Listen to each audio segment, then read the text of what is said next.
up my house with Katya. Hi, guys. I had to clean up. I had to be a grown-up and try and get my upstairs my house cleaned up and everything. So I'm so excited, though. I did do one other in-person thing with Nava Atlas. I don't know if you know her. She's a cookbook author, and she was one of the first people I had a cookbook of. Okay. When I was back in my 20s, a bazillion years ago.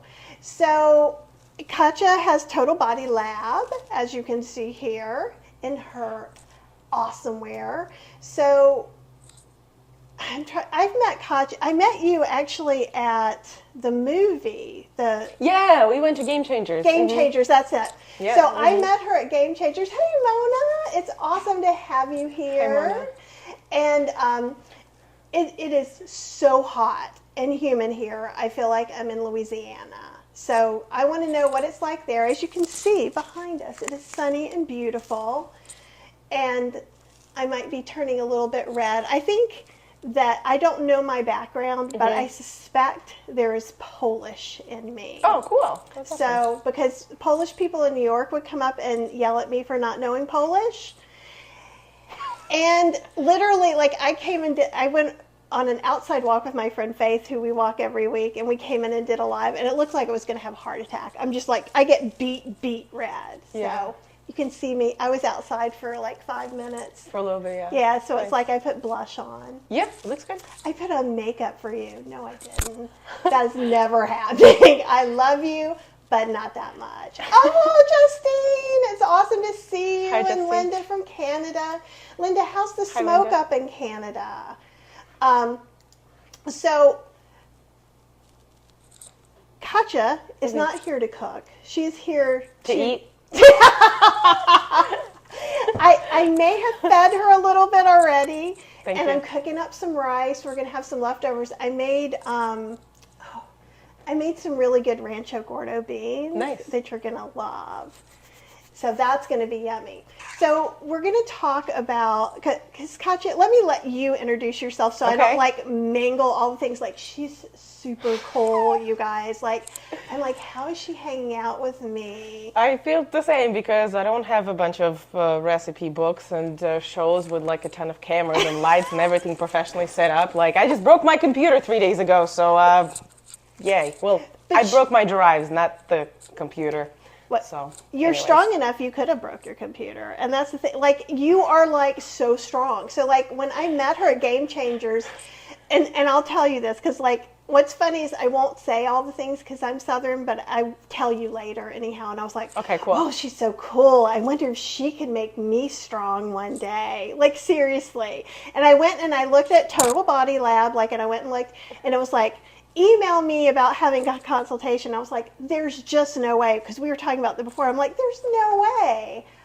I'm a chunky, middle-aged lady who's barely walking 3 miles a day. Oi, that's the biggest problem is because the majority of my clients are like between 50 and 60, and majority of them go like you. And like, I'm too uncool, or I'm too like, young, old, unfit. I do this, which doesn't go well with what Katya does, so I'm like, I need to prepare before I talk to her, because before I start exercising. You don't need to prepare, you just need to go do stuff. So anyways, we need to introduce me, right? Yeah. Hi. So this is how she's so cool, and why everyone goes, ooh, I need to be cool before I can talk to Katya, because you're not cool, but like people get intimidated because I'm a professional athlete, but I'm not there to intimidate anybody. No, you're lovely. And that's the whole reason I asked you to come on the show, is because you're lovely. We always have these great conversations, and Katya's energy is so good. And we were even talking a little bit earlier today about, how people feel. Like, you had just mentioned that. That's why I wanted to tell you that story too, because I had that experience. And I think it's just like, you guys know, and we've talked about this before too, is that you guys think because I wrote a bunch of cookbooks, everything turns out perfectly. And most of you have been with me long enough to know, no. Like, I was demonstrating this milk maker, and so I had a funnel, and I'm pouring the milk in this big jar, and milk is pouring everywhere. I'm like, oops. And someone was like, oh, you do it too. And I'm like, oh yeah, right? Yeah. Because like, part of what I do with some of this is like, No, it's just me. And if I can smell things together and tell if they go together, I can teach you how to do the same thing, right? Because it's just, people think, oh, you have a special nose or you have a special this. And in a way, I think you have a special body and a special mind to be so well trained. Right, and that's like not the case. Okay, cool. So anyways, I can tell you a little bit about myself, maybe take the intimidation portion out of it. So my name is Katya Gorbacheva, and TotalBodyLab is my coaching company. Thought about rebranding it, but whatever. It doesn't matter. We can call it I don't know. Unicorns pooping rainbows. It doesn't matter at all, right? What we do matters, right? So I used to be a bodybuilder and competed in NPC and OCB. Won a couple awards in bikini. You're gonna have to spell those out for us, or not spell, but say the whole words. I don't know what those are just bodybuilding federations. Okay. They don't really like. OCB means Organization of Competition Bodies. NPC means the National Physique Committee. So, like, don't worry about those. Anyways, what matters is I used to do bodybuilding, which is a sport where people get muscular and reduce their body fat percentage so that they can go on stage and, like, flex in different positions and basically be kind of measured up against each other, and whoever looks the most, like, symmetrical and aesthetically pleasing wins. Bodybuilding is not about strength at all. It's only about the looks. And then I shifted into powerlifting. Yeah, I actually have a video about what's the difference between bodybuilding and the powerlifting on TotalBodyLab YouTube channel. So if you want to check out the explanation with like examples, it's there. I saw some of your, so I was going back through and looking through some different things, and I did see some of your bodybuilding pictures and how different then they are from your powerlifting pictures. So now that with you saying what you said, it makes it really connect. And I will, you look beautiful and gorgeous in all of them. Thank you. The powerlifting ones are the ones that I feel like in my heart. Yeah, they connect with me too. That's why bodybuilding basically means staying very lean. Lean means low body fat percentage. It's what people think when they say toned a lot. So it's not very pleasing for me to just eat little all year and stay, very shredded. It's not fun. I like to eat and I like to lift weights. So since bodybuilding is not about strength or performance at all, it's about the looks, I shifted into powerlifting. So now I compete on a national level and I train folks who do want to step on the platform and compete. I train vegans, I train non-vegans, I train men and women. It doesn't really matter, but the majority of my clients are lifestyle athletes, so they're kind of like you. They're like usually a little about 50, and like between 50 and 60, which is, people are shocked when I say that, but I'm like, majority of my clients just want to make sure their knees and their backs don't hurt, that they lose like maybe 10, 15, maybe 20 pounds of weight and like know how to feel good and energetic in their bodies. So that's what I do for the majority of the time. I train me powerlifting for fun. I train others powerlifting if they want to, but that's the minority of my clients. Now, you still compete powerlifting? Yeah. I just competed like a month ago, and I'm going to compete August 12th in like south of Raleigh. The competition's called Lioness Arise. I know, it's a women's only powerlifting competition, so you should come watch. If you're like, oh, I'm a woman, it's not for me. Or like, oh, I'm too old, it's not for me. The last one, the oldest lady who was competing was 78 years old. How cool. I mean, it's just like normal, It's not like, I don't think any of this is cool. I think like what you cook is cool because I don't do it. You think that lifting is cool because you don't do it. Exactly. So yeah, it's just like whatever you want to do, you kind of make a plan and get used to it. And if you don't know, pick a person to learn from. Like I have my coach, and before him, I had another and another. So I just try to learn from as many people as I can and make it work. But yeah, I compete. I'm competing in October with Team Plant Built as well. Let's talk about that, because one of the things that you kind of glossed over, so she says she trains vegans, but so like if you watch Game Changers, that was one of the themes, was athletes that were vegan that maybe you thought wouldn't normally be. Like there's the big guy, the really big guy, I don't remember. Patrick Babumian? Yeah. He's like a gorilla. Mm-hmm. And so I think that helps a lot of people who aren't vegan, who go, oh no, you have to eat meat to build muscle, you have to do this to do that. Yeah. It's this, no matter which little segment you're in. I get that from the cooking segment. Oh, you can't really be a foodie if you don't eat meat. And I'm like, okay. And someone it got back to me, so I'm like, come over for dinner. So we had a 6-course avocado watermelon tasting menu that I did for them, because I was like, give me a challenge. Let's see how that works out for you. I'm a Taurus. I'm stubborn. Yeah, I like challenging folks who think you can't be strong as a vegan, or you can't compete on a national, international level at a high level as a vegan, because it's all BS. And Team Plan Built proves it wrong. That's why. And how did you find out about them and get involved? I got invited. See, that's fancy. Sorry. Don't be sorry. I don't really know how it runs, but I think there are some like sponsors and investors and whoever is interested in promoting plant-based lifestyle, and they are getting the message out via supporting a vegan team. I think it's one of the biggest vegan athletic teams in the world. Oh, wow. I'm not sure. I don't know what they're doing in Indian China or wherever, like parts of the world I'm not connected to, where there's a lot of people and there's high likelihood of that existing, but I don't know of any other vegan powerlifting or vegan athletic team.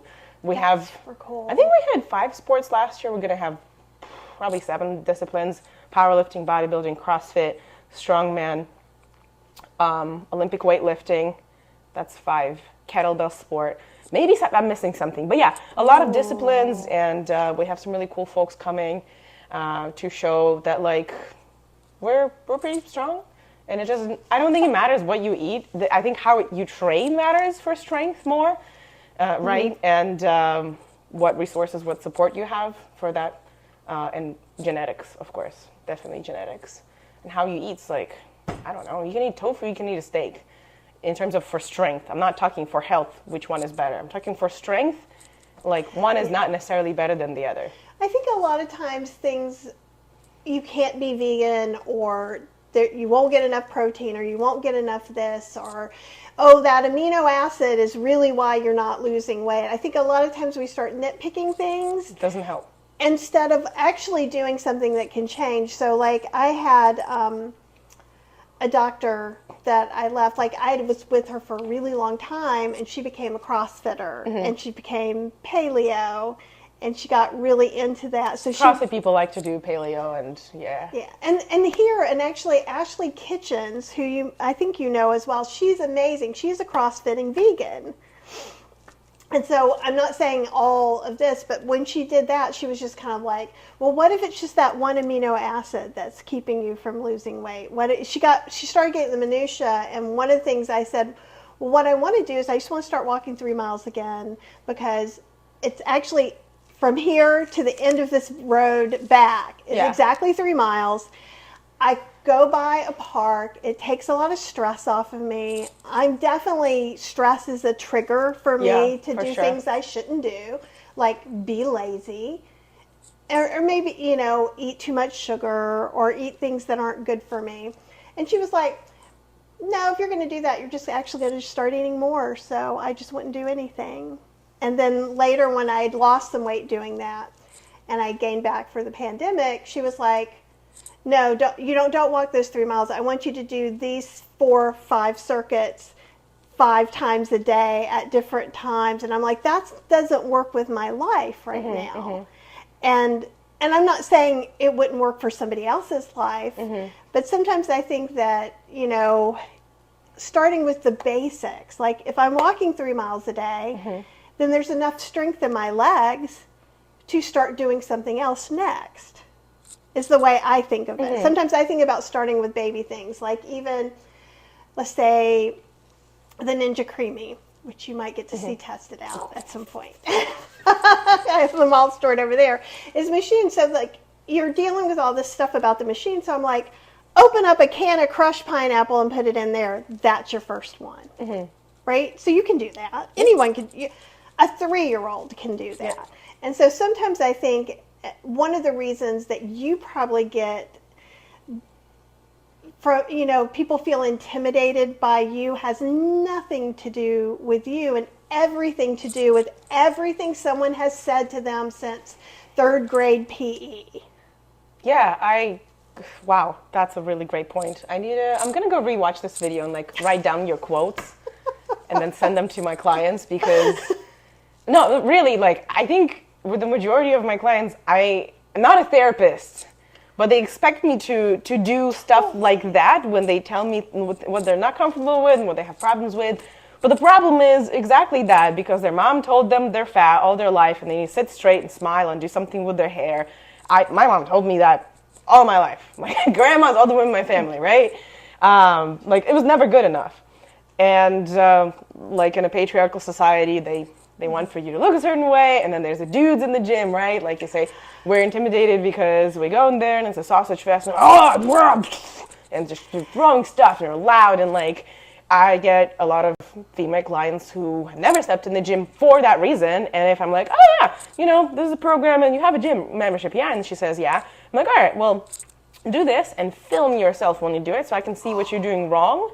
So yeah, yeah. Do they do that? They do. I can show you. Yeah, they do that. Like, because I would be like, I cannot go to the Y and do that. I'm like, I'll do whatever. I could do it in my house. Tripods just like this. I'm like, okay, if you don't have a tripod, literally you set your water bottle on a gym bench. You prop your phone up like this, and it films you when you do the exercise. And the reason for that is I want to see their form because I'm not there, because I'm not a personal trainer. I am an athletic coach.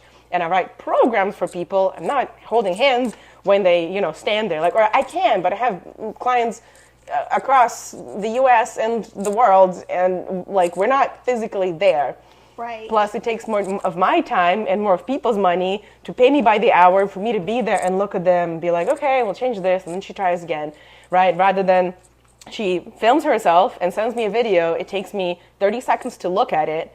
And I write her, okay, next time, move your knee there, put your pressure in the heels and put your weight there. And she tries again. And this is also a lot more of a learning experience, because then she starts to think, oh, my weight's where, or I'm holding this how, rather than me constantly correcting, and people don't need to think about it. So I am more of a, let me just teach you, and then you sail off with all this knowledge and do this by yourself for the rest of your life. You don't need me. Rather than, let me just take your money 3 times a week for an hour, when we train, and you go home and eat pizza and drink beer and have no results. Yep. Because that's just... No, that's smart. And I think what happens is that because of the career you're in with before doing bodybuilding and now doing powerlifting, and I'm using those words correctly. You are. Okay, just want to double check. Thank you. It's a rare occasion when people don't just mush them up.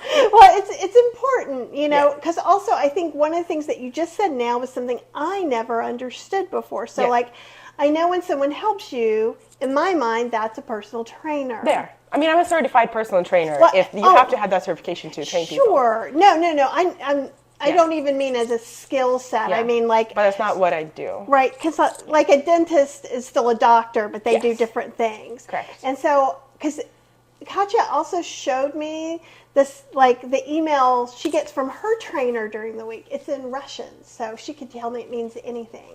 But I believe her. But you could clearly see that was like day 1, you're going to do these things. Day 2, you're going to do these things. Day 3.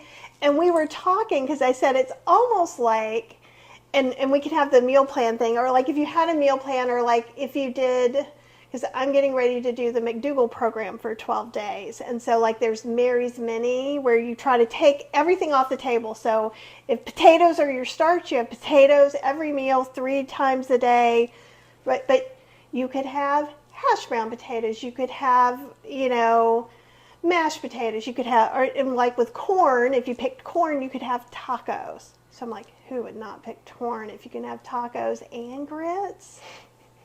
But less I digress. You pick a starch and you do something like that. So I think that it's kind of like having that extra help. Like Mary's Mini isn't like, here's a meal plan that you must buy all the groceries for, you must follow all the things. Because again, I'm probably not going to do it. I don't always do the things that I say I'm going to do to myself. Like, I think I'm going to make lasagna tonight because I have okara, so I'm going to make okara ricotta.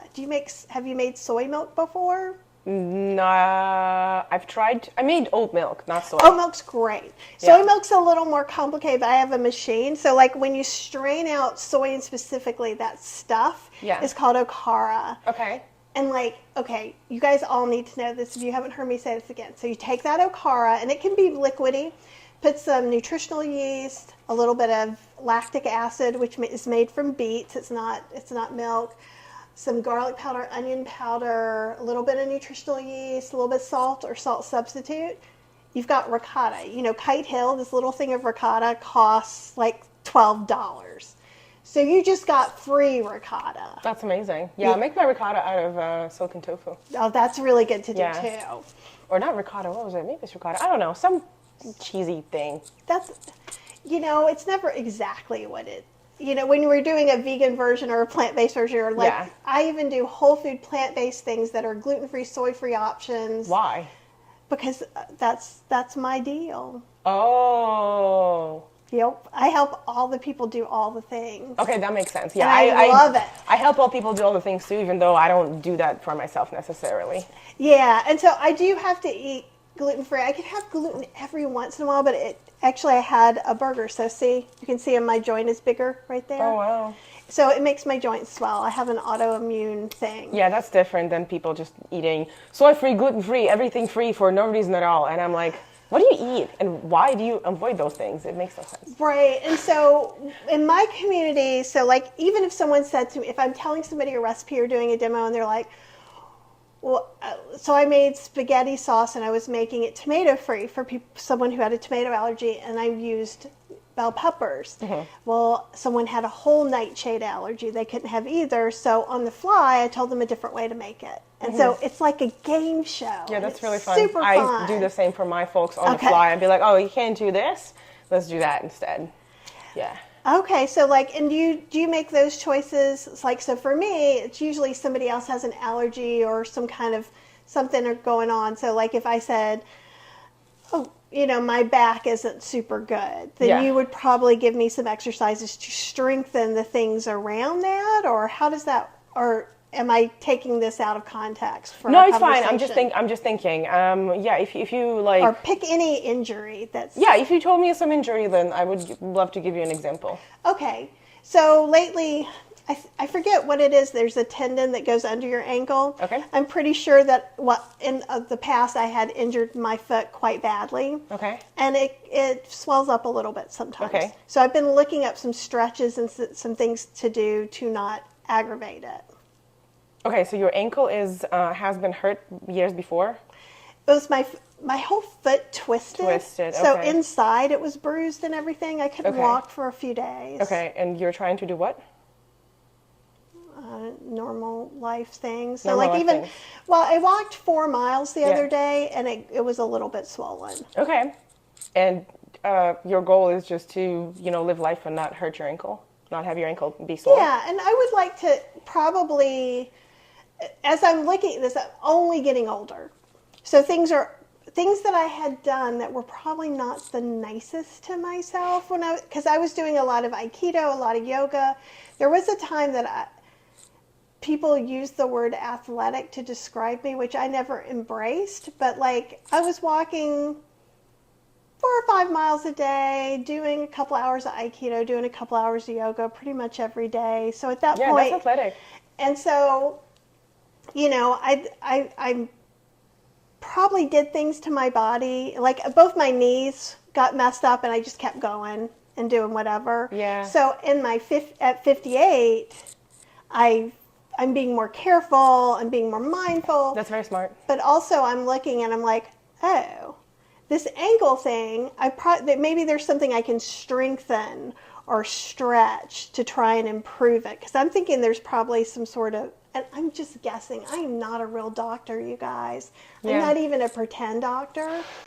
But, so I was looking up things, so the stretches I found, but I didn't know if there's any, my yoga teacher made us do these things called leg setters to help our knees and ankles. So we'd sit against the wall and we'd move our leg, you guys can't see, move our leg in and out, and it would be like just this far away from the floor. Okay. And they were horrible. But your knees didn't get injured after that. So I don't know if there's something. Yeah, I usually would test. I mean, I'm not a doctor and I'm not a PT, so I'm just letting you know that I'm a certified personal trainer. That's all I got. I'm an engineer by education. And I can give you a more generic injury too. No, I mean, would that be better? This works. We can do another one after that. But yeah, let's say your ankles hurt and they hurt when you walk too much. Yeah. So I would ice, like heat and ice you can use interchangeably. Again, that's not a solution. That's just maintenance. Yeah, that's alleviating some inflammation here and there, and inflammation is not necessarily bad. It happens when you train, when you walk, after you eat. You have inflammation just because your stomach is digesting. So it's we have that as humans. So yeah, if it gets inflamed, let's heat or let's ice, whichever one you like more. One of them is not proven to be better than the other. And in terms of strength, yeah. That makes me so happy. Yeah, you do whichever one you like. Mm-hmm. I don't love icing, though. I've been icing it. But what I will say is that, because I've had other people say don't put hot water on it. Like I could just sit in just like a tub and turn like lobster red.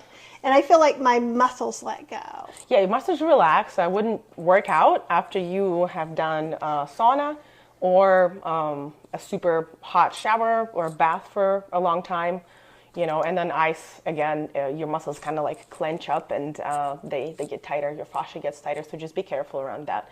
Do both of those post-workout. But yeah, in terms of how to fix the problem with your ankles, we need to figure out what exactly is the problem. So I would test it and see if it's inflexible or right. And I have been doing that, like pointing and flexing and seeing how it moves around. We would do a lunge. Yeah. Oh, okay. Yeah.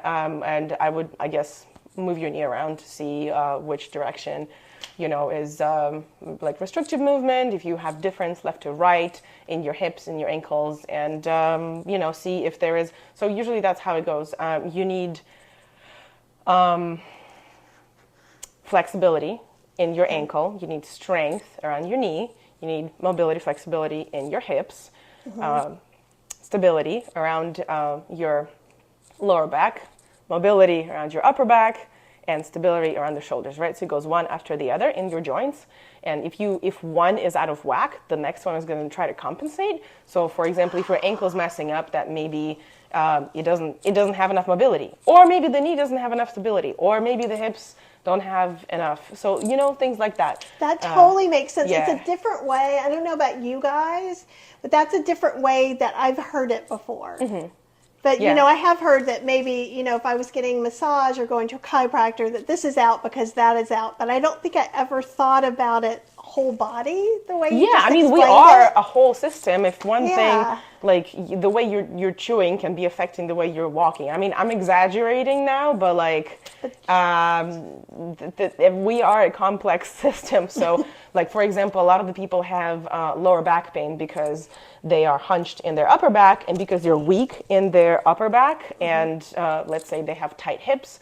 So they try to compensate moving around with their back when they reach for stuff, when they pick up stuff, because they can't like squat down to the ground and then, use straight back to pick up things that need your back solid and more weight pushed with your quads, with your legs, right? And you would know more about squatting and things like that from your weightlifting. Kind of, and it also makes sense to me as an engineer. So I'm a civil engineer by education. Oh, and I didn't know that. Yeah. Okay. Yeah, that all does make sense. Like all the levers and angles and fulcrums, they're really important in powerlifting, and people kind of, ignore that. But like the way, if your legs are short or long, if your femurs are short or long, affects the way you squat, bench, deadlift, do daily movements. And I'm not gonna just like describe it so it goes over your heads, but that's why I like to write custom programs, because everybody's so damn different. I can give some generalized suggestions, but the majority of the folks will benefit if I look at their videos of how they move or see them in person and put exercises that address that exact problem with the resources that they have. that helps them get to their goal, rather than just throw some general suggestions, you know. And you know what? That makes a lot of sense. So how I can translate it into what I do, like, because I always say, so I write one recipe, but you're going to make it the way you like it. Yeah. So I can't make spicy food because Cheryl can't eat spicy food. So I add spice to the food after, right? And so it's all like, some people will be like, well, I'm scared about getting the Instant Pot or the slow cooker because everything tastes the same. Well, you know why? Because you act differently when you cook in it than you do on the stove. When you're cooking on the stove, you add things. You go, oh, this doesn't taste quite right. I'm going to add this. People put something in the slow cooker, cook it all day, and they're like, well, here it is. No! Taste it. See what you want to do different. Yeah. So everything is a little bit different. There are some basics that kind of go, you know, like obviously, you know, I work at the computer and stuff a lot, so I hunch. So I bet there's a lot of people these days who hunch. I hunch. I work at the computer too. And so there would be some generalities, but I like the idea of kind of this like personalized plan. And also we're talking about, just so you guys know too, we're going to be talking today about me going and her working with me some, which makes me a little butterfly in my stomach, both nervous and excited. But because I've been one of those people, like, because we were talking about what are we going to talk about? And I said, well, I think there are more people than me that are intimidated by the weight section of the gym. So I even took this like YMCA weights for women. I hate that because it's so misogynistic. There's weights for people, and women are people, and it doesn't matter if you have a penis or a vagina. That doesn't translate into how you should lift weights and move heavy objects. It doesn't. We're just humans. We all have legs and arms. Yeah. And it's true. Well, I think it made me feel safe trying to go in there because I knew it wasn't going to be. That's what it's there for. I think it's not there to be condescending to me, but to make the people who feel safe. So I'm just saying that because I feel like I'm kind of wussy for having to go to the like remedial weights for women. But like even when we were there as a group, I'd see the guys over by the weights and like knowing what they're doing, grabbing things and doing something. Like I did yoga for a really long time before I started warming up the Aikido class. Mm-hmm. You know, even with me now, I write a lot, but you know, for years, a couple of years, I wrote cheaply for a dishware company to improve my writing. So I'm always a little bit overzealous. Like I wouldn't call myself a cookbook author really until like my third cookbook. Yeah. You know, so I'm that person. Yeah, no, I feel like I'm also that person, and it's a very woman thing to do. Yes, it is. Until we meet all the expectations, we don't claim the thing. We don't apply for a job unless we meet 100%, and guys apply when they meet half, right? So, like, that's why guys are just bleh in the gym. And if I go to any commercial gym, I'd be like, and it doesn't matter if it's a man or a woman. I would be looking at most people and be like, this is giving me anxiety. Nobody's doing anything right. That's funny. But yeah, because I just look at, because they're just, when I'm learning something that I'm not good at, I'm going to feel a little uncomfortable. And then when I see everybody just seems to know, it's like, and I think it is as women too, you know, you just assume. Yeah, if you see somebody moving confidently, you're like, well, clearly they know. Right. Yeah. And so what I love about your approach too is that weights are for everybody. Weights are for every age. Absolutely. And what I read, every time I open up something that's about exercise, they talk about how weights are really good for your bones. Yeah, they're good for everything. Of course, especially for women, especially because we get osteoporosis. Thank you for saying the word that I couldn't say. There is a term for early muscle atrophy. I forget what it's called. But regardless, like if we don't train, the muscle atrophies, and that's why older people get weaker, is because if you don't use the muscle, your body's going to eat and replace it with fat, and fat is not a metabolically active tissue. It's just sitting there for storage, in case there's a famine and you need to survive. But muscles are heavy. They require oxygen and blood to feed them and carry around. And if you're not using a certain muscle, it's going to atrophy with age more, and then that's how you get weaker, and that's how you get slowly more incapable earlier than you could have. Mm-hmm. So no, that makes sense too, because like even for me, like So like last summer, it was too hot for me to do anything, which is why now I have a treadmill and a spin bike inside. Nice. Because I wanted to prepare for that. Because I love being outside, but also when it's so hot like this, I could take my little 3-mile walk, which just gives me this much exercise, but then I'm going to want to go to bed because I'm going to have heat exhaustion, right? So that's not a real good balance. No. You know? I would say in that sense, it would give you more benefit. Well, in other senses too, it would give you a lot more benefit to lift weights inside rather than walk outside. Because also walking, like bipedal movement, it isn't like, it's just cardio. It doesn't make anything stronger. It doesn't fix any issues, but like specific strength training does. And brings you more benefit, like long term, I guess. Also changing stuff, like if you're walking, maybe train more weights. If you're biking, maybe walk more. If you're, I don't know, not swimming, go try swimming, right? Like I don't know, don't walk enough. I started hiking more because my endurance actually dropped down. And I know a lot of powerlifters, like competitive athletes, high level athletes who like couldn't play basketball with friends because they just die. Like they get exhausted. They're trained to lift one thing for one repetition, heavy, one time. Yep. In a specific environment. Then they're not trained to do all these other things. I've taken so many friends from the gym to swim and then be like, I'm uncomfortable around this. And I'm like, yeah, what's up? Like, you can't swim. They're like, yeah, but I can't like cross this quarry. And I'd be like, oh. It's interesting to think about how everything still breaks down into these tiny little pieces, just like, you know, like I've been studying Indian food for a long time, so I love Indian food. And so I had a request for a Korean class, so I had to go and learn a lot of new ingredients, which was so much fun, and like my mind is blown. But so, you know, thinking of, it's true, because I could tell too, like with Aikido, I used certain parts of my body that I maybe didn't do with yoga and vice versa. Exactly. And then walking was a whole other, like I felt like if I didn't walk after doing yoga every day, when I was doing it every day, I couldn't go back to yoga the next day because it's what walked everything out that was kind of sore for me. You're just tired, Yeah. And now I have one question you may or may not know the answer to, and it's okay either way. So Kathy's asking us, here, let's get this on there, saying that Katya says plants have all the protein you need, but what if you have osteopenia? Osteopenia, I think that's the early muscle degeneration. Is that the one you were saying? Is that it? I can look up what it is. Will eating plants provide enough to halt or reverse the deficiency? Well, you need to eat a balanced diet, and that will help you with your deficiencies. I know some vitamin deficiencies are not fixable with diet, like everybody should take B12, no questions asked.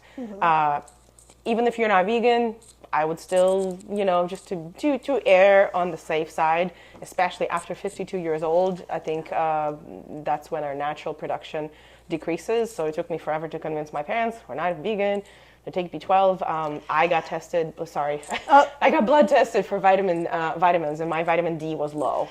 Almost all Americans are short. Like Cheryl, what was it? The doctor said to Cheryl one time, it's hard for me to see that you're not a hobbit from your vitamin D. It seems like you're just inside all the time. And she's outside more than I am. But because we're trying not to be as exposed because the sun is so bad now too. But yeah, vitamin D is a really big one. Yeah. And I was you get cancer from sun, so like, what's the solution? Spend a little time in there, but like, get your vitamin D still. And recently I started, because I was looking at my tests and it was low, but it wasn't below. So I was thinking it was okay. Yeah. So I started taking B12 because the doctor's like, go ahead and do it again. And yeah, difference. Night and day. Yeah. I don't know if it's the B12 or the D or the combination, but I went from like, okay, I walked 3 miles, it's a little warm, I need to take a rest, to I can do all kinds of things. It was like really huge difference. Yeah. I feel that, yeah, definitely. So that won't matter from like if you eat only plant-based or not. It's like if you're out of a vitamin, if you have a deficiency, you need to fix it. You can definitely fix it plant-based, just need to balance it out.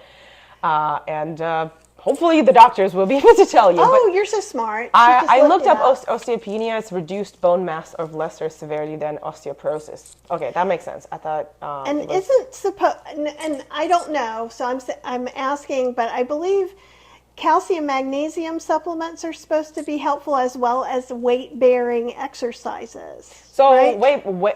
weight training just across the board increases your bone strength, bone density at any age. So if you're worried about that, I would definitely strength train. I would definitely walk less, cardio less, prioritize strength training. I mean, I would recommend this for everybody across the board, unless you have such terrible endurance that, I know some people who are like I said, they're athletes, and they don't really do cardio, like they're powerlifting athletes, and they are they're not multidimensional athletes, So if you try to be a multidimensional athlete, you win across the board. Thank you for writing sarcopenia. Yeah, that's what we were talking about before. And actually, Mona was saying too that's why Dr. Greger walks on the treadmill, is that he actually has it, and I didn't know that either. And so. I'm not sure how walking is supposed to help you with osteopenia. No, with the sarcopenia. The muscle atrophy. With that either. Well, I think if you're having muscle atrophy in your legs, like if you haven't been doing... that means you need to lift weights. Still. You need to squat and deadlift. Oh, okay. Yeah. Walking is just like expanding energy and spending calories out of your body. I don't walk. It's one of the worst cardio activities that we can do, running, and walking. It's kind of like just expanding extra calories. If you eat too much and you need to expand some calories, you can walk or do other cardio before dropping your calories. Mm-hmm.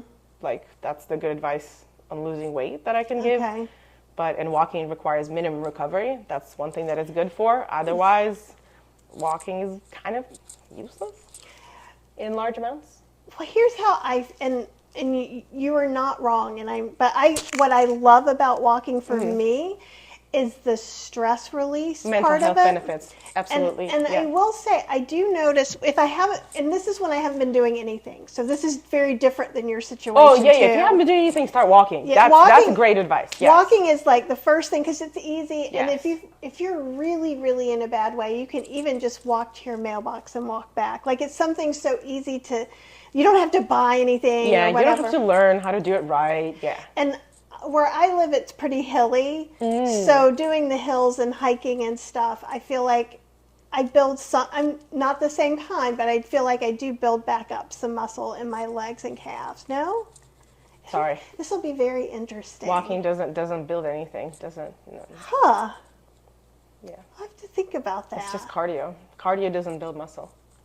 And I'm wondering, it'll be very interesting for me to compare what I feel like is that now when I do something with you and what that feels like. Because that's when I'll see a real clear difference. Yeah, I think so. But I definitely, if you're not doing any exercise and you feel like you've got to start walking for sure. But I think lifting weights and doing some things, and you have some bands as well. So do you want to talk about those for me? Sure. Is that a good, easy way to start? That's all you need.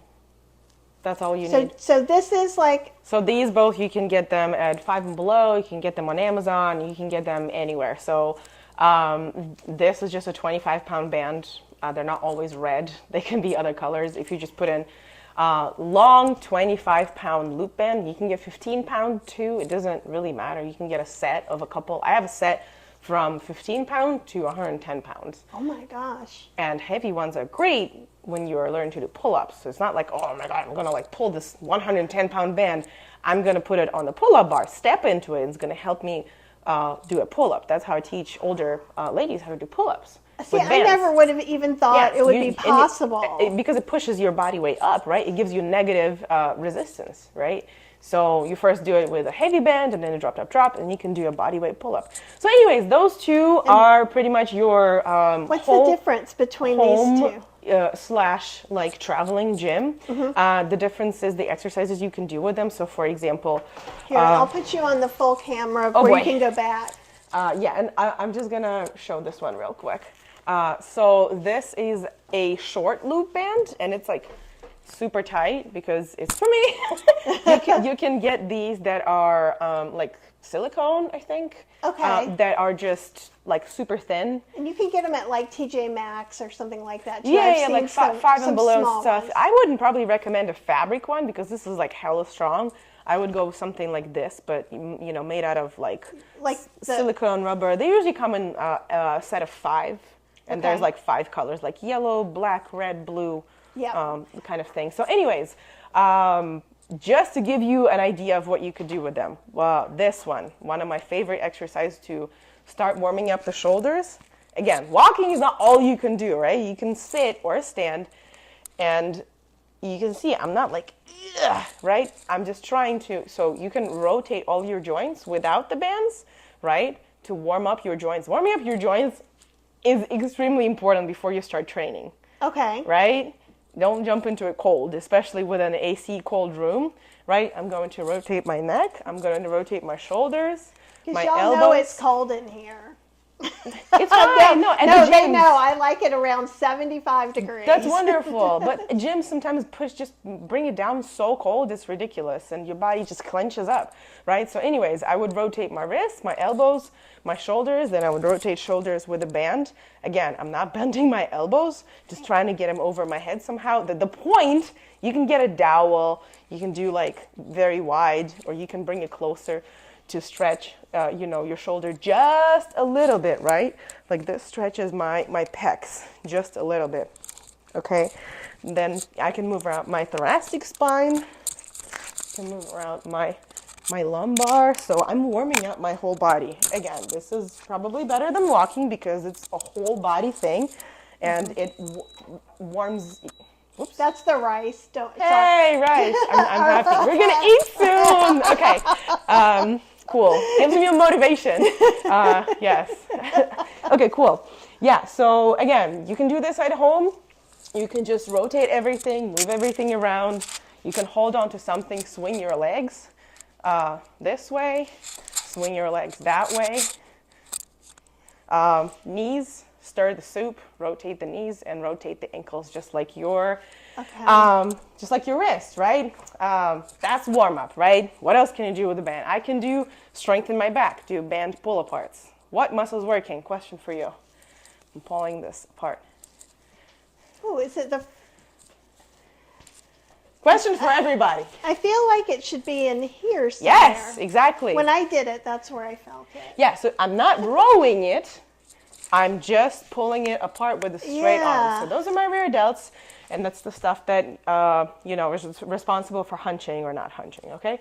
Which camera am I looking at? You're looking at that one. Oh, okay, yeah, I was looking at the wrong camera. Okay. Sorry. Okay, I can step on the band and do deadlifts, right? We can probably break down the exercise when I teach you how to do it, not now, or I have videos on my channel explaining. I can do squats, body weight, right? Squat is a wonderful pushing exercise. I don't need a band for it. If I want to add some resistance, I can squat with the band, right? Okay. I don't need weights. I can have a heavier band. I can do lunges. Again, I can do lunges with a band. I can do biceps curls with a band. Completely pointless. I never train biceps, abs, and calves, but people like to train biceps. I can hold it with one hand and do triceps extensions or pin it at the door.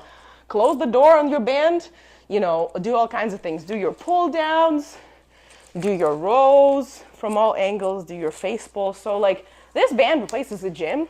If you're intimidated, if you don't know what to do, you don't want to buy a bunch of crap and have it lay around the house and your dumbbells to collect dust, get a band. Get used to training with the band and then buy more stuff. This is for the knees, right? So for example, I stand, I sit like, let's pretend this fridge is a wall, right? I'm gonna put this around my knees. And I've always kind of wondered what happens with those small ones. Yeah, so it's great for your knees because it works the outside of your butt. I mean, you can do these things with it. You can drop it lower if you want more resistance. You can squat with it, spread your knees apart. So you'd have it just either at the top of your knees or depends on how much resistance you want. If you wanted to start out, you're going to start higher. I like sitting by the wall, and that trains your core, your quads. But then I also add your glute abductor. So the wonderful muscle, I guess that's glute medius and glute max. Anyways, what makes your butt round, not just strong? My favorite warm-up is I just put it on my ankles and then I do steps. Love it. And then I steps to the side, steps to the back. What I love about that is anybody can do that. Right? Yes, and because you can just take it as slow as you want to do it, as slow, Every professional athlete that I know does this stuff to warm up. So if you're not currently doing anything, just walking, try to include these movements because they're varied, because they work everything else as well, and they're easy. And you don't need a coach to look this stuff up. You're so funny. I'm going to put us both back on for a second. Okay. Yeah, I hope that doesn't... Oh, I put the wrong... intimidate You get anybody. to see two Katyas right now, but I want you to see it's Katya Gorbacheva, not Gorbacheva. I'm so sorry. Fine. Yeah, it's Katya Gorbacheva. Chava, but that's not what I said, and Yeah. I'm sorry. .com. So if you want to come and look at some of that stuff too. So let's go. There we go. Now we're together the way we should be. Okay, so let me tell you some of the things that I liked about that I want to reiterate for everyone out there. Is probably, because I know we've gotten some things like that, and I don't know where they are, but they're probably downstairs. Mm-hmm. But even just having one thing like that, because like all the things you just did, I felt like I needed weights, and I needed a course, and I needed a this, that, and the other. So you guys can watch what she did. Just come back and watch this video a couple times if you just wanted to do a couple of those movements.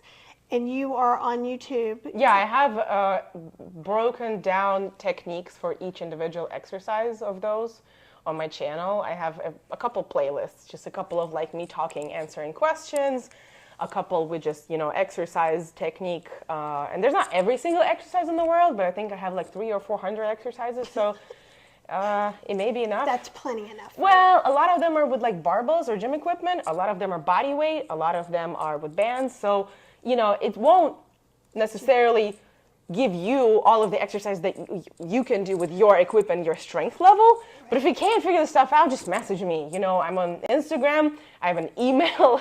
I have, I'm not going to give away my phone. No. People don't call anyhow. But. Good. Yeah, I'm on Facebook. So I message pretty much, I respond pretty much daily on Instagram and on Facebook if you want to ask me questions there or be like, oh, what should I do if I have blah, blah. Don't ask me generic questions. Be like, hey, I'm this much old, I have this problem, or I have this goal, I want to like gain weight or lose weight or gain strength, and I have this equipment, or like I'm afraid of this, or this hurts, tips. And I'll just give you my honest opinion, but don't be generic. And that's something that we wouldn't necessarily know. So usually if I'm asking someone I don't know a question, I try to be more generic because I think it might be more helpful and easier for them. So I think it's important, the specificity, because even I was talking about that with you when I was like, do you want to just talk about some general stuff? And she's like, nope.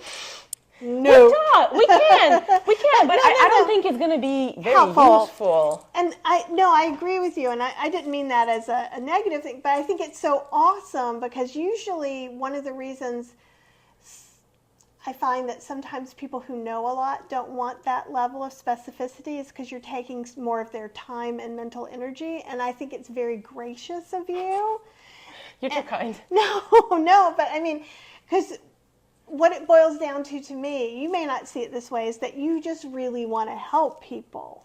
That's why I quit my snazzy corporate job and started a business. Right?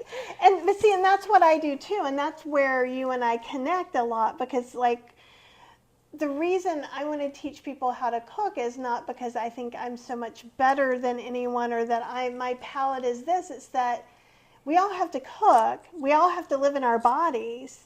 Yeah. Why not do it the best way that we can without stressing ourselves out? That's a good mentality. Yeah, my mentality is why not do something that like brings you joy and makes you like a little bit more confident, a little bit more healthy, a little bit more energetic, and whatever else you're lacking. So yeah, it doesn't have to be perfect. My exercise is not perfect.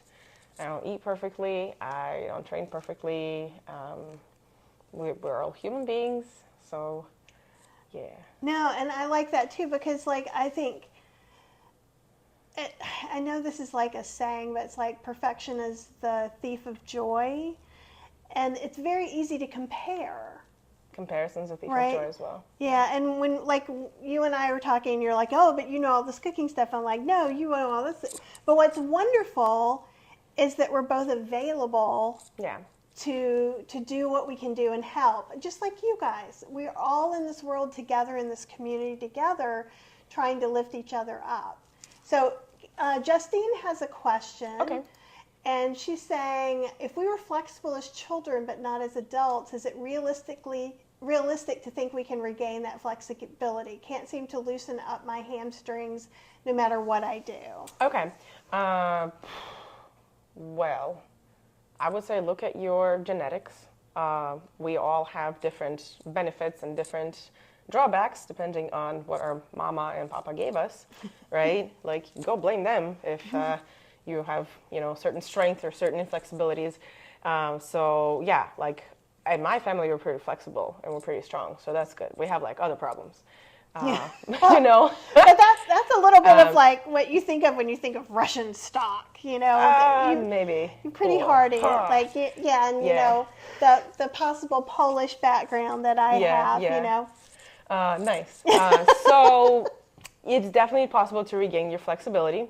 I would say maybe go to a PT and see if you have any like knots or issues that need to be worked out. I really like gua sha massage, that is a massage with these like thick kind of scraping knives that they can scrape your fascia, the like thing that encapsulates your muscles. I've seen them as stones, and I've also seen. It's not the same. It's not the same. Okay, they're like thick butter knives, or like boomerang, but they're steel. So anyways, so you just get like scraped with them. If that doesn't work, you can do dry needling. I like dry needling. You can do cupping. But anyways, what I'm trying to say is none of those are fun on hamstrings. Hamstrings suck to get, work done, physical work done. So you can definitely stretch yourself.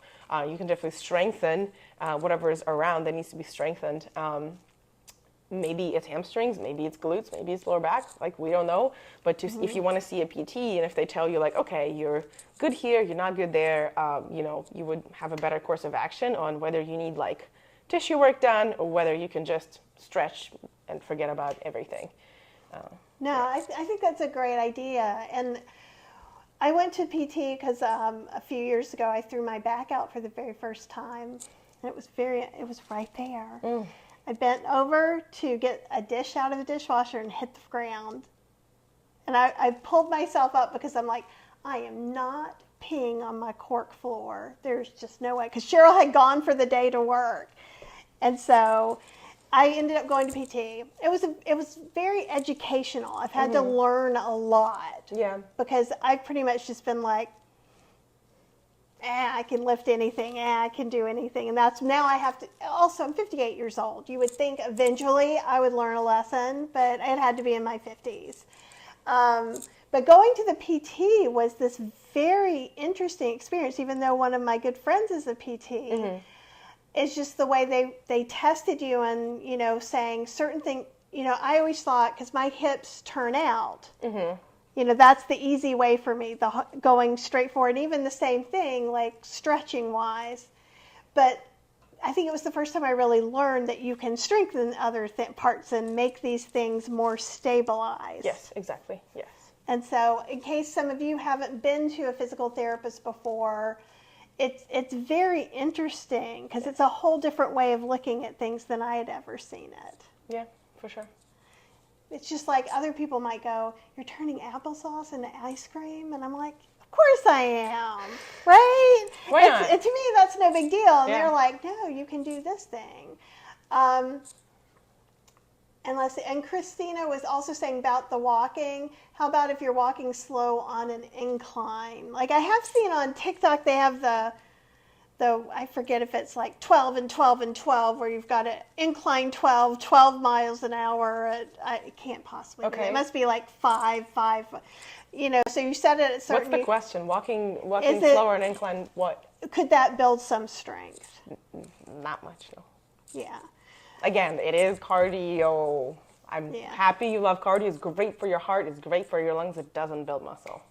And I think too, the disconnect, there's a tiny disconnect, I think. And even when, so like, I think when you're thinking of building strength too, you're not thinking of 0 to being able to walk across the room. And I'm wondering if that's some of what's going on, right? Like just building normal muscle strength in your leg, not going for any kind of strength training, or am I just misunderstanding? Because I'm just thinking like... If a person's not walking, walking will build him strength. If a person is walking, more walking will not build him more strength. Yes, and okay, then I think we are on this. So if you feel like you're building some strength from walking, then you're probably starting from a lower level of physical conditioning. Yeah. Would that be probably, yeah. A nice one? Yeah. And so, and if you walk, so if I walk 4 miles a day or I walk 14 miles a day, it probably isn't going to it'll make me tired. It'll wear things out. It'll actually burn your muscle. It'll actually burn your muscle. It will make you less strong. Look at endurance athletes, long distance athletes, they're all skinny because, again, muscle's heavy, it's a metabolically active tissue. It's a pain in the ass for your body to carry it around. So if you do long, cardio exercises, your body is going to eat that muscle, to feed itself. That's why you want to have like some carbohydrate sources when you're walking for like a long hike and stuff like that, so your body doesn't break your existing muscle down, making you weaker, because it's strengthening your heart and lungs, not muscle. And here's the thing: there are different goals for different things. So I think one of the things, like Mona, I know you've just started getting back into doing some stuff, and so did I. Mm-hmm. So like going from 1 mile to 3, getting back into my 3 miles, brought me up to what I always think of as kind of like my resting pace, right? Mm-hmm. So I can do all my normal things. I'm plenty strong enough to go up and down hills and do that. And so last summer when I did nothing except sit in here and sweat, I lost that. So I think first you have to kind of build up to that if you can. But here's the thing too, there are other people that's not going to be possible. Perhaps you can't walk, perhaps you have some sort of medical issue, but you could still do some of these weight-bearing exercises as well. Yeah, like this is 15 pounds. Seated. To walk, you need to move, let's say I weigh 160 pounds. You move that over a course of 3 miles, that is a lot harder than, pulling this apart. Again, this is 15, I weigh 160. Right. 10 times, 3 miles. And you're saying walking is easier? Right. So I think that's... I can do this in bed. Right. And so I think that's one thing I want to kind of translate in my way, is saying, I think we all want to move in one way or another. We're all drawn to that. We know we're going to feel better. Yeah. I know for my mental health, it helps to move. And, Mia is here, my basil lady who no longer gives me basil because she's in Barcelona. Oh, wow. Do you know Howard Jacobson? Probably. It's his wife, Mia. Hi, Mia. You know Katya. So I think one of the things is to think about sometimes, so like my friend Dawn, her ankle is, first she had fractured it and then something else was messed up. So she can't walk. Like she can't go and walk to get some exercise. But she could do that. And so I think that's one thing too, like we think, I need to get some exercise, okay, I'm going to walk as a first step is great. But if that's not an option, there are these other easier options, and that building strength in your bones and doing these weight-bearing exercises. Yeah, walking doesn't build strength in your bones, just saying. Doesn't build strength in anything. It increases your VO2 max, oxygen in your blood, great for heart, great for lungs, but, cardio is just cardio. It doesn't build strength. Like, I'm sorry. I feel like I keep repeating this, but people don't like to hear it. But it is true. It's a nice, easy, thing to do if you're moving from 0 to walking. But then, after that, I feel like we need to introduce more variety into our exercise. Well, it's kind of like, when we think about, let's say, doing a nutritarian diet or Dr. McDougall, or any of those, a lot of times people will come in and they'll just eat potatoes. right? Potatoes and some vegetables. So that's Okay. one way of doing it. Okay. And one of the reasons sometimes people do it that way is just so they don't have to think about all the things. So I think if you're having trouble moving at all, Yeah. just having either starting walking if you can, Yeah. or starting doing the rubber. I would call it a rubber band. Yeah, that's fine. It's not a rubber band. It is a rubber band. You can start doing rubber bands. It's Absolutely. the strength training. You can start doing body weight, very easy exercises. Sit on a chair, get back up. Do this 100 times.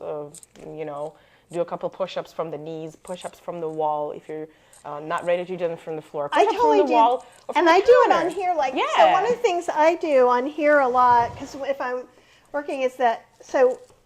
And I know you guys can't see me, but then I just do this. Yes, exactly. And then I do the downward dog. Oh, that's great for stretching your back. I do that too. Because because I'm so short. See, because the reason we're sitting down is see how it hits my head. It's going to hit. And I thought that was not a fair interview sort of thing. But like my counter is like 3 feet wide. I can't reach to the other end. So I'm constantly on my tippy toes reaching and having these stretches. So I am a big believer in doing that, but like sometimes I'll be like, well, that doesn't really count. What doesn't count? Your push-ups, of course they count. Right. And you just do a lot less than walking. Steps, how many steps you do? 10,000 push-ups, you do 20 and you expect magic? Like it's in the amount also, we compare something uncomparable. Well, I could say at least in America, that is just what we do, right? So I'm going to sit here and go, look at Katya's arms. Those are amazing. And I'm like, I've done nothing that she's done except eat a peach today, right? That's not going to get that to me. And even if I did everything you did, my body's going to still be my body. It's going to respond from my genetics and different things like that. Yes.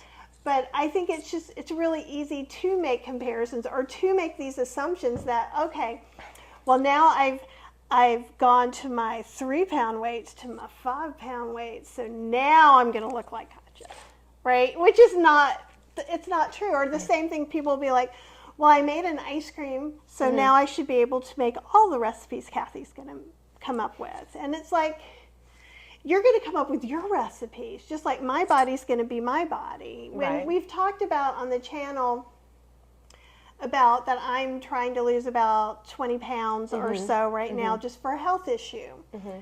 And that's a different mentality of someone who's like, I want to look a certain way or I want to build muscles a certain way. Though what I want for me is, my eating is not going to be perfect. My exercise is not going to be perfect. Yeah. But I want to do all the things so that I get more energy, I'm healthier, and I'm doing the things. Just like, because I think it's amazing what you do and that you compete and everything. Like it just makes me so happy for Thank you, Kathy. It really does. And like, it makes me really happy even just as a woman, to see you going out and doing this and to basically bring strength training in a way that a lot of people can start to do it as well. Because I think that I can tell you why I don't. I guess I can't tell you why you don't. But I do know other people don't strength train because, I feel like if I walk, I can't hurt myself. Because I'm me. Like, I've gone to Disney. Like, we will walk, 17,000 steps or whatever. And I'm just a crazy person that way because I love it. But somehow I think if I pick up this weight, I'm going to do something wrong and I'm going to break myself. Well, how much do your grocery bags weigh? I don't know, but probably pretty heavy. And maybe 10, 15, maybe 30 pounds? You know, pick them up, you do it. That's called a deadlift. Do you know what I do, though? Like, I'm that lady, the ones that will not take a second trip to the car? Oh, yes. Never. All the way up. all the way up. But Cheryl's like, she'll bring in 2 bags at a time. She's much stronger upper body strength than I am. And I'm like, nope. And it's like, I feel like even though my arms are hanging on, it's my legs. I feel like my lower body has some strength to it, and I feel very about my arm strength. Well, that's just women. Women are smaller upstairs, so we have weaker backs, weaker arms, weaker chests. We have stronger hips. We carry a baby around here. We store more fat around this area. Your what is it? Life saving? Like, what do they call it? That's new to me. One of my clients called that the thing that they throw on you when they're drowning. Oh, lifesaver. Yeah, the lifesaver. She called it spare tire. My lifesaver spare tire. Yeah, I mean, there's a reason we keep fat, and then there's a reason why our legs are stronger, right? And we don't need that much in the upper body. So it takes more for a woman to work up to that in the upper body. That's for sure. That doesn't mean you can't. Right, and I think the thing is like, if your goal isn't to be to do the competitions you do, I don't need to be as strong as you. Especially now that I know your gym is near me, I can go, hey, Katya, help me move this thing. Okay, that's the thing. I'm gonna ask all of you guys if somebody has a person who is athletic, goes to the gym, loves to strength train. Do not ask them to move your couch. Do not ask them to help you move, whatever the heavy thing. We save our strength to go to the gym and train with it there. That makes sense. The rest of my time, I sit on the couch or on the chair and I work outside of, walking my dog and whatever the cardio I do. But, I'll help you gladly anytime. But I'm kidding. I know. People are like, oh, you're so strong. Help me put that thing up there. And I'm like, I mean, sure, but I'll help you because I'm your friend, not because... No. Well, no, I already had to make her plug something in because she's taller than me too. Now, if you guys have some specific questions before we're going to start wrapping things up pretty soon, if you don't want to ask or you don't want me to ask publicly, you can also email me at kathyhester@gmail.com and I'll whoop it on over if you don't want to ask on social media. But do follow Katya.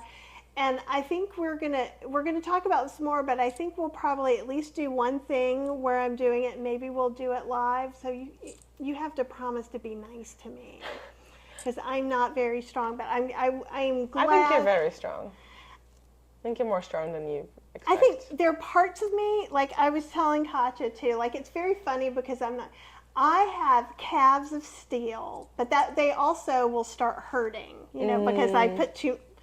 But and just knowing that one part, if there's one part you like, one part you feel is strong enough, other things can get strong too.